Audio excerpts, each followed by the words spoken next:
ತಾಯಿ, ನೀನೇ ಎಲ್ಲ ಆಟ ಆಡಿಸ್ತಿದ್ಯಾ ಅಂತ ನನಗೀಗ ಗೊತ್ತಾಯ್ತು. ಇಲ್ಲಾಂದ್ರೆ ಇದ್ದಕ್ಕಿದ್ದಾಗೆ ನನ್ನ ಮನೆಯವರೆಲ್ಲ ಯಾಕೆ ಇಲ್ಲಿಗೆ ಬರ್ತಾ ಇದ್ರು? ಇಷ್ಟೆಲ್ಲ ಮಾಡಿದವಳು ನೀನು. ಹೇಗಾದ್ರೂ ಮಾಡಿ ಹಿತಾ ದುರ್ಗಾ ಪರಿಚಯ ಆಗೋ ಹಾಗೆ ಮಾಡು ತಾಯಿ.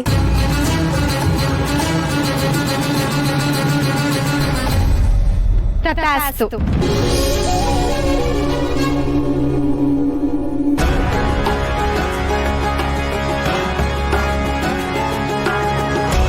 ಅವಳಂದ್ಲು ಅಂತ ಅಂದ್ಕೊಂಡ್ರ?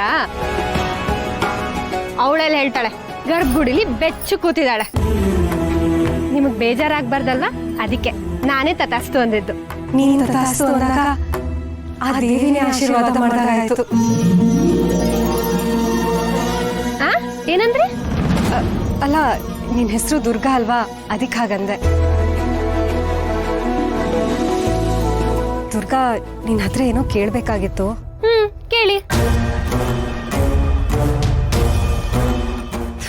ಏನ್ ಜನನೋ ಏನೋ, ಇಲ್ಲಿಗೆ ಬಂದು ಬೇಡ್ಕೊಳ್ಳುವಾಗ ಪ್ರಸಾದ ತಿನ್ನುವಾಗಿರೋ ಬುದ್ಧಿ ಈ ತರ ಕಸ ಬಿಸಾಕ್ ಹೋಗಿರಲ್ಲ. ನೀವ್ ಕೇಳಿ. ಅದು ಈ ದೇವಸ್ಥಾನದಲ್ಲಿ ಮಕ್ಳಿಗೆ ಒಳ್ಳೇದಾಗೋದಕ್ಕೆ ಏನಾದರೂ ಶಾಸ್ತ್ರ, ಪೂಜೆ, ಹರಕೆ ಏನಾದರೂ ಇದೆಯಾ? ಯಾಕೆ, ನೀವು ಮಾಡ್ಬೇಕಿತ್ತಾ? ಹ್ಞೂ, ಇದೆಯಾ? ಮಕ್ಳು ಒಳ್ಳೇದಾಗಕ್ಕೋಸ್ಕರ ಶಾಸ್ತ್ರ ಅಂದ್ರೆ ತೊಟ್ಲು ಕಟ್ಟೋ ಶಾಸ್ತ್ರ ಅಂತ ಮಾಡ್ತಾರೆ. ಏನಿರತ್ತೆ? ಅಷ್ಟೆಲ್ಲ ವಿಚಾರ ನಂಗೆ ಗೊತ್ತಿಲ್ಲ. ನಿಮಗ್ ಬೇಕು ಅಂದ್ರೆ ನಾನು ವಿಚಾರಿಸ್ಬಿಟ್ಟು ಹೇಳ್ತೀನಿ.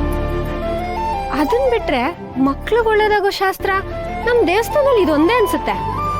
ಹೌದಾ? ಹಾಗಾದ್ರೆ ನಾನು ಮಾಡ್ತೀನಿ.